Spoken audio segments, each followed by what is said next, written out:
It's just you and me. Yay. I like to devote my attention. I can't devote it to an app unless there's something in it that is pulling me so strong. Anyway, hi. Yeah, I really am loving this authentic relating technology and circles with people. I was on one this morning. There's one every Friday, and whenever they come up, I join. So it's spontaneous? Yeah. I really like it.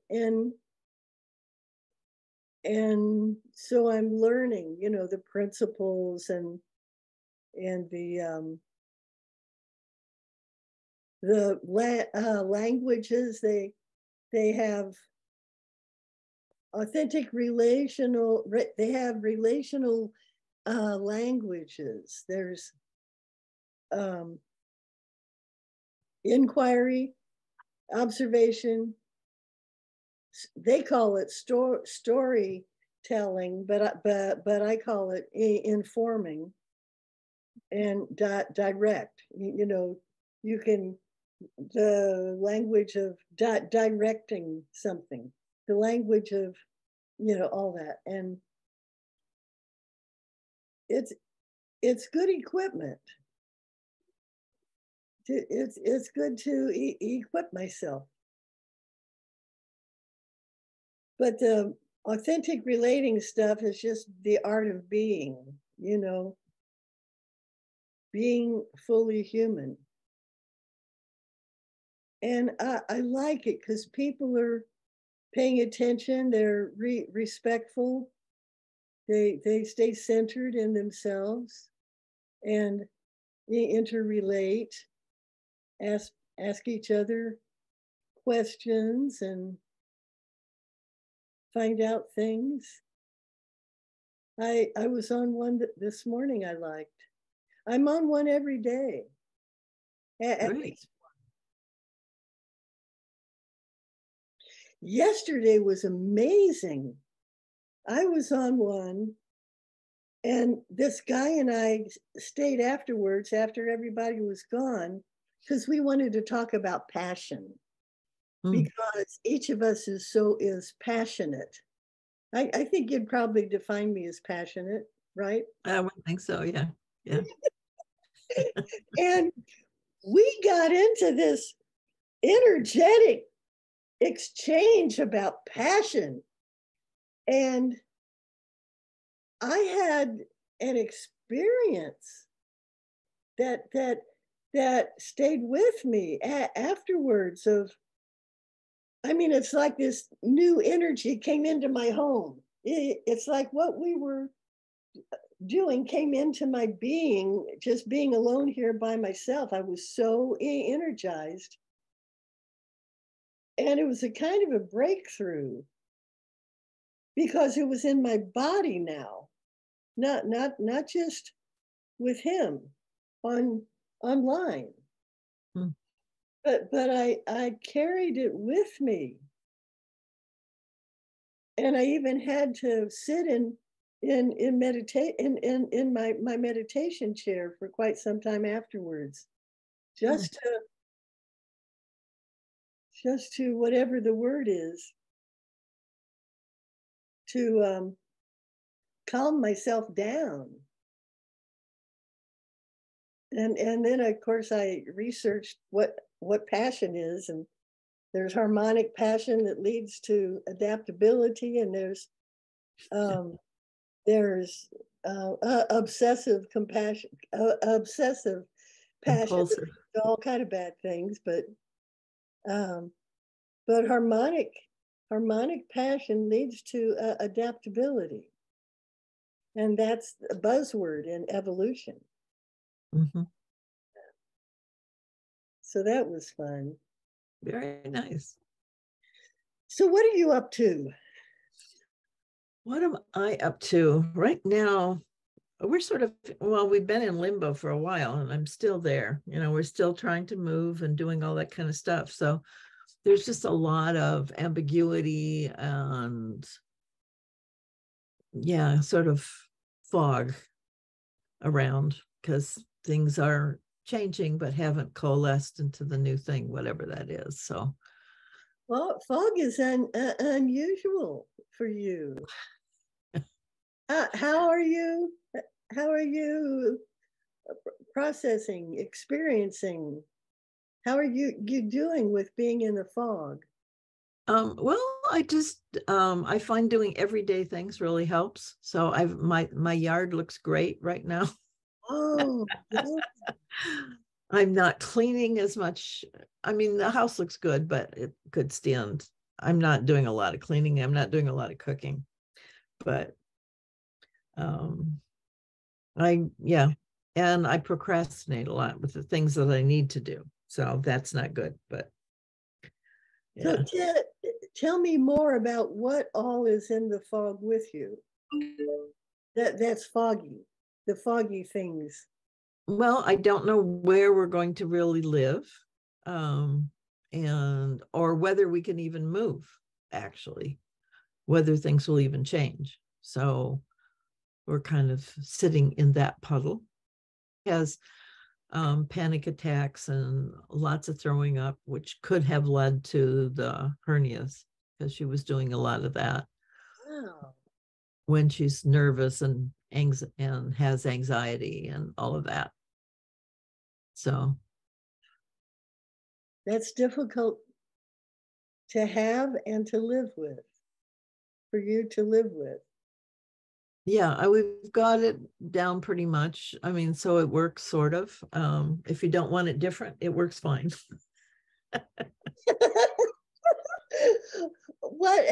How insightful and clarifying and simple. You are a mature woman. That is so the fact. You know self-care. Beautiful. Yeah. Wow. It's almost like I'm over the challenges in my life because I don't have any.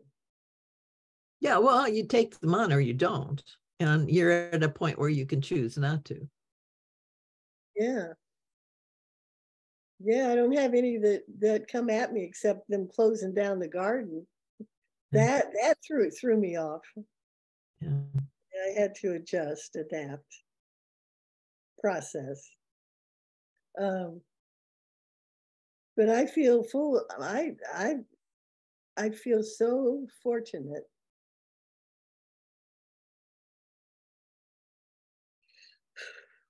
I have a healthy Yeah. lifestyle. Yeah. Well, you've worked hard for it too. Yeah, I'm really grateful. But it's like other people are having all these challenges and stuff, Yeah. Yeah. and I'm not, and I'm grateful. And I know I could bring them upon myself if I wanted to. But that'd be pretty dumb. No, I'm able to work through most things. I my my the only thing that confronts me is my emotionality, my emotions, passions, um, my my energetic responses to to people I'm attracted to ideas that that we're discussing, to but like I can fall in love with people on the internet. Yeah. Yeah. Yeah. And it can preoccupy me, some. Mhm. And but I wouldn't consider that a problem.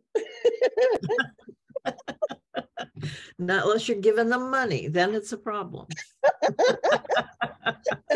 Right. And she's in Argentina. Yeah.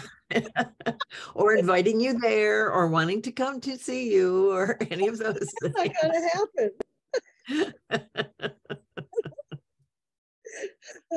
But it's interesting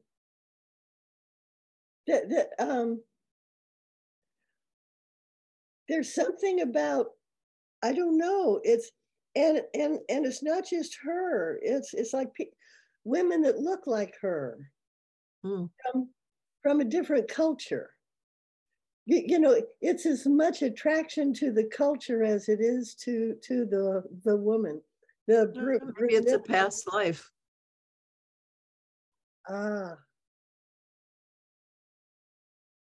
Probably. Oh, there it is. Yes, it is.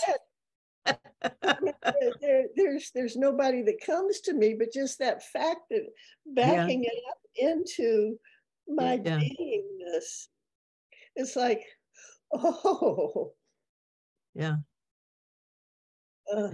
because I've even written down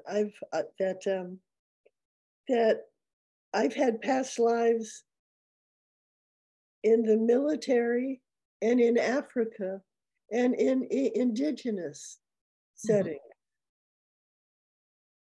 And those are people of color. And the people I tend to, the women I tend to be attracted to are women of color.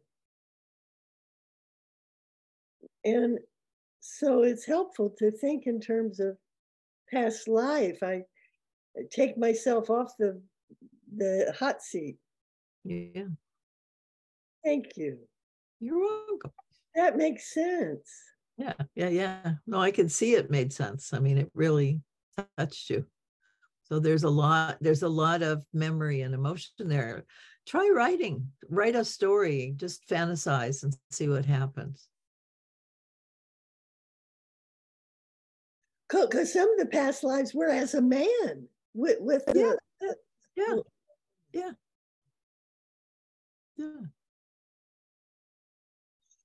Aren't we fascinating? Yeah. Yep, we are. I love life. I respect life so much.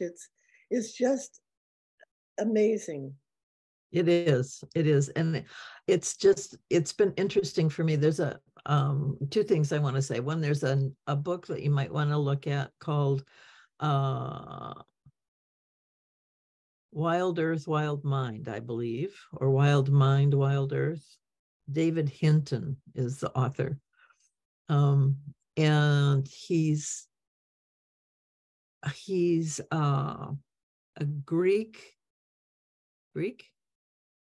Chinese. He's a Chinese expert, and his thing is really a Chinese poet, a particular Tu Zhu, a Chinese poet who he has worked at translating.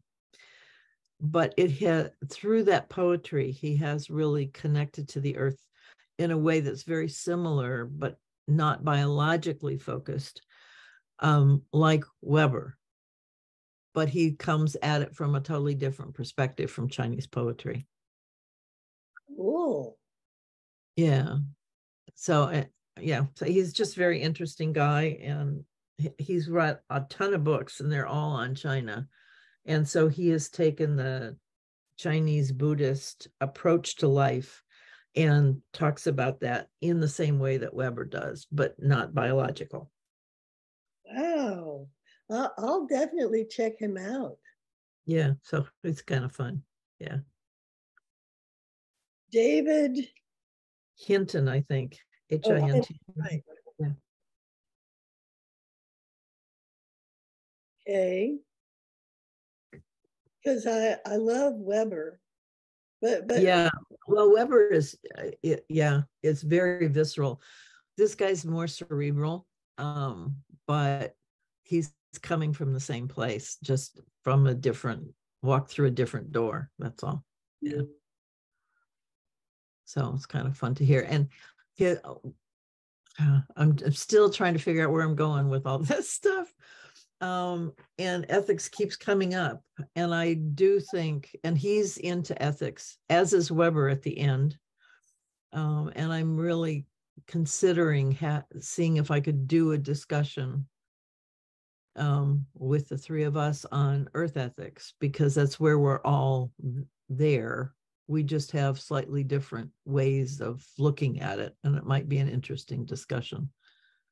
I forget the definition that I found of ethics that I really like, but it has something. Oh, I know I wrote it down. All these little sticky notes. I wonder, but I really like that definition. It's something about ethics exists when you know you belong to something. Yeah, yeah, and we've tried to belong to people and not the life, and that's been the disconnect. Because when you belong to life, then ethics, it's just a duh. I mean, of course you do, you know. Yeah, it doesn't mean anything. You know, I mean, it doesn't, you don't have to watch yourself. Yeah, you don't have to figure it out. You just have to be, because your whole body knows how to be ethical. Yeah. You know, and your emotions know how to be ethical. You don't have to tell yourself all the shoulds and shouldn't and have-nots that we get into when we're trying to be, you know, in relationship to just people. And then when we're in relationship to life, we're in relationship to people. I mean, you can't do one without the other. You can do people without life, but you can't do life without people. So the body knows in relationship with Earth what's ethical. Yeah. And so do your emotions. You feel it. Right. I mean, that's been part of the conundrum, because you get all these rules about how it's supposed to be, and your body and your emotions go, oh, I don't think so at this particular point in time. And you can't figure out why that would be true. You must be wrong, because after all, the rules say. But with people, I mean, you know, you belong to the earth, and because I'm elemental, and so you know you belong to the earth. So our bodies and emotions have kind of a coded response. Our bodies know, but with people, we don't know we're connected with people.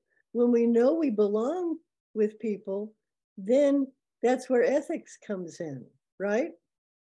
Well, that's where we've put it, but it's wrong. Oh. Because the people aren't any different than life.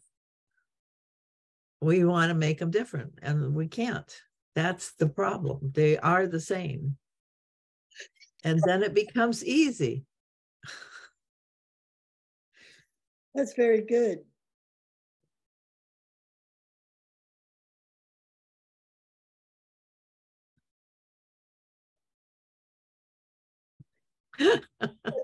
Really like that for me to keep in mind that people are as much earth as the tree. Yeah. I don't tend to have that as my default setting. Yeah. And it would be really good if I did. I know I'm earthen. Yeah, well, so am I. but I don't think of but I'm not normally conscious of relating to other people as sacred earth, because I relate to nature. Well, nature relates to itself as sacred earth, but people don't relate to themselves as sacred earth. They put out a projection that there's something else. I But relate to myself as sacred earth, I believe, but I don't 100% do that with other people. well, if you can get under their smoke screen, you'll see it. But everybody puts up a smoke screen. Right.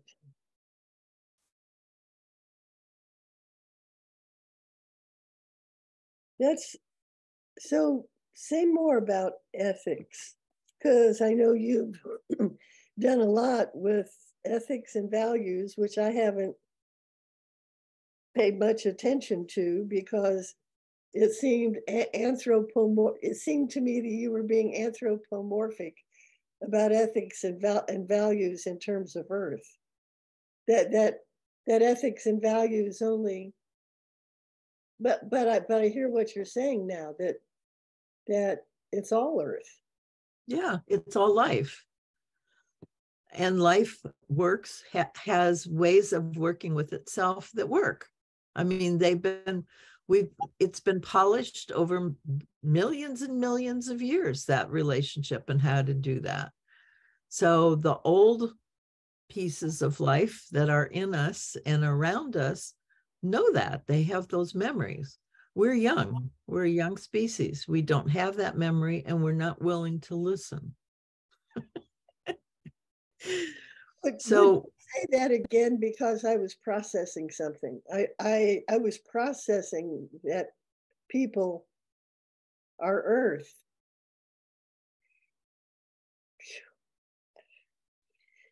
Whew. I just hit upon something that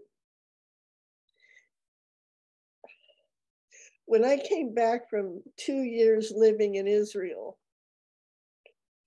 on a spiritual quest with Jesus, it was so fulfilling, so wonderful. When I came back, I said to God, what can I do to show my gratitude, not to pay you back, because I know you can't pay back like that's not the that's reciprocity, is gratitude. right. Well, I never thought of reciprocity as gratitude. I think about reciprocity a lot to really understand and embody what it is, and I'm still at it. But I forget what the point was. Oh, so I said to my beloved inner self, higher whatever God thing, force of life within me, how can I make a return to the blessings I have received? And what came to me was love people. And I've been reflecting recently on the fact that I don't I don't do as good of a job of that as I could, because I've noticed when news flashes come to me about somebody doing something so horrible, I get this anger, this there's a bite, a backlash, and that's not loving people. Well, now maybe it is. No, it's not, because it's like a dagger in the heart. Yeah, but why? Why do you care? That's a lot of caring. Because it's what's the word? It's messing with the sacred. It's it's it's it's an attack on what's sacred. People are But what sacred is attacking what's sacred? say that again. What is sacred is attacking what's sacred. Yeah. And that's why loving people unconditionally is a Yeah, but that doesn't mean you don't get angry. I do get angry. Yeah. And I'm saying And, that's and, actually love. and that anger is like a dagger in my heart. It is like a sharp something to my body. Yeah. Yeah. Because what's done to others is done to you. And I fight back inside. Yeah. But And that's not and when I understood that those people who are doing those horrible things are fighting back also to claim the sacred in themselves, that changed everything.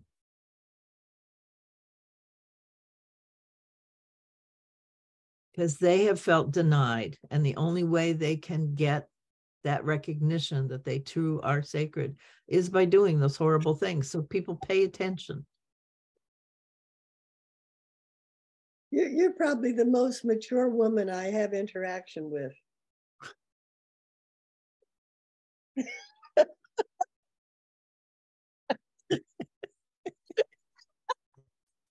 With whom I have interaction, to be Diane, yeah, that's true. Yeah, I want to keep that in mind and heart. Tell me the note you're taking so it'll be more comprehensive than the note I'm trying to write. I just wrote down loving people. No, you said much more than that. You said that acts of violence against the innocent. Well, everybody's innocent. Acts of violence.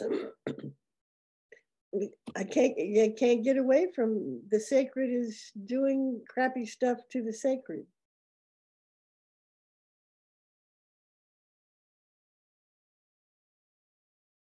Because it's all sacred. Mm-hmm.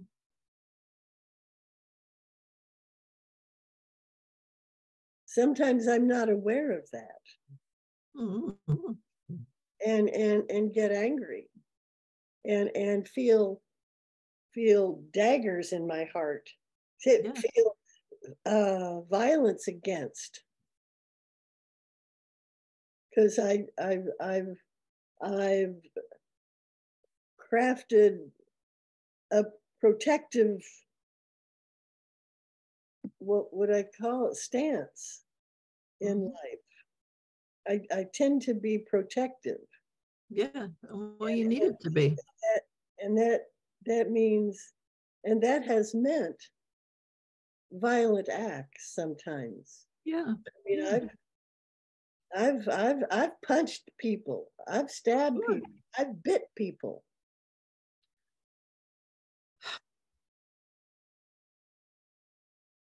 We are so complex. There are all these nuances that we're always having to navigate in relationships. You know, nothing is ever totally what it is, but it is certainly something in the moment. And we respond to that something in the moment as authentically as we can. And sometimes it's violent. That this right here and now shifts me to an evolutionary perspective and the fact that we are evolving. Yeah. The fact that evolution is a real thing for this youngest species on earth that we are. Yeah. Yeah. That was strong. That was a lot of emotion in that. Yeah. Yes. And I learned it's silly to hurt yourself when you're mad at somebody else.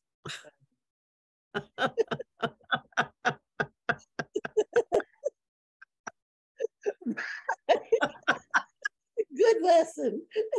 Good lesson. Good lesson. Oh my. Oh, we're wonderful in our evolutionary trek. Yeah. Yep. It was I remember it wasn't the last guillotine beheading was in France in the early 70s. Wow. Yeah. Wow. I looked that up. I found because I investigate those kind of things. And yeah, because in an evolutionary framework, that's how I investigate, or what I investigate. And it was in France in the early 70s. Yeah. How is that possible? Yeah, no, it's It was on the internet. yep. Well, who is it? Georgia or somebody is reinstituted the firing squad for the death penalty.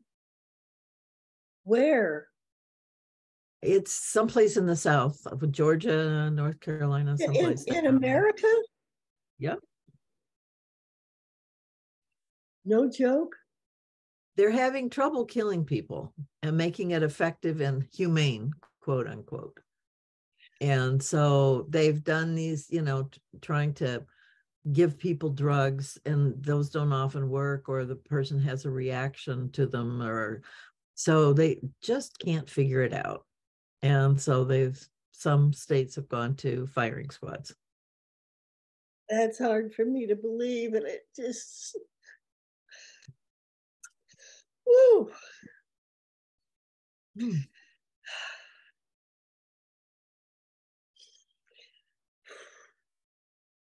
It doesn't sound like an evolutionary advance.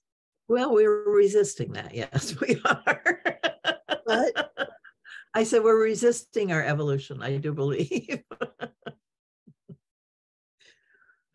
so you read that in the newspaper or something, or online? Yeah.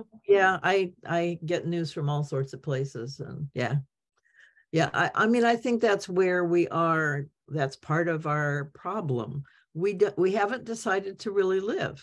We're really afraid of living, and so we're in a situation now where we can truly choose death. It's not a problem.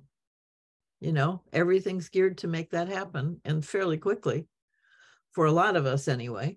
And we're not resisting that. We're resisting life is what we're resisting. So there you are. Well, I mean, because I believe in evolution, the species will not end. We will go somewhere else, and we continue this process because that's what we're doing, is learning to mature.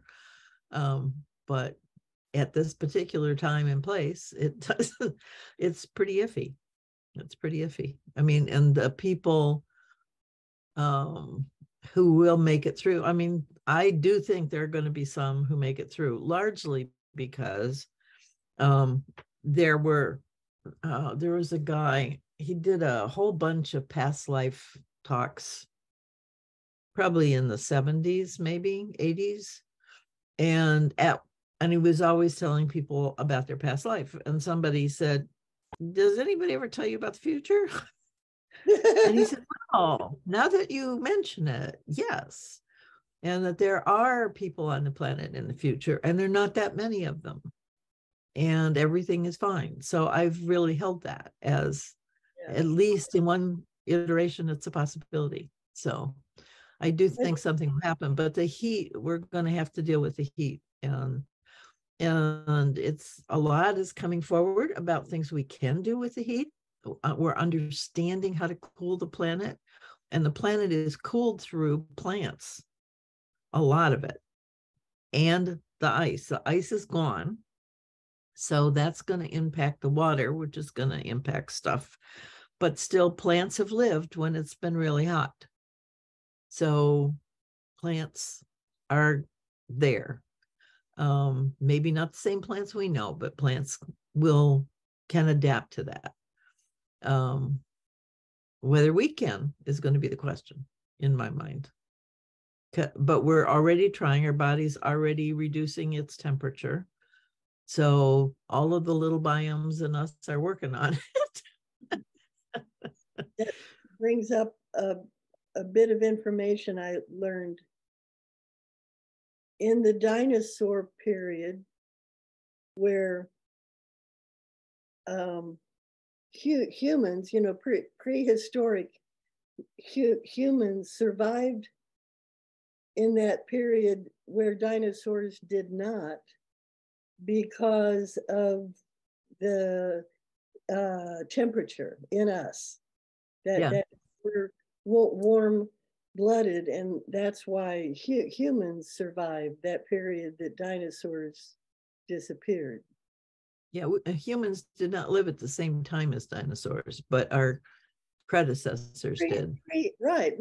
Prehistoric. Yeah. I forget. Warm-blooded animals. Yeah. Huh? I said warm-blooded animals. Yeah. Well, and there's an advantage to that, being able to regulate your body temperature. But when it's hot, there's something to be said for having your body temperature regulated by the outside, which is what dinosaurs did, because they could stand the hot easier than somebody who has already a hot temperature and then has to cool it down. So. But they couldn't survive. I guess it was the Ice Age or something. That's right. No, they couldn't survive the cold. That's right. But we can survive cold. The prehistoric, I think, hominoids, or whatever they were called, I think hominoids survived it, and we've evolved from that. Mm-hmm. Because of our body temperature. It's also fascinating. It is. Yeah. Yep. And I'm going to have to go. I've got somebody come. It's already more than an hour. It is. Wow. Okay. I lost time.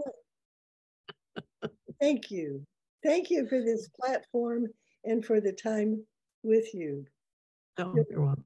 Very blessed, wonderful woman. Thank you. All right. Bye. Okay. Bye.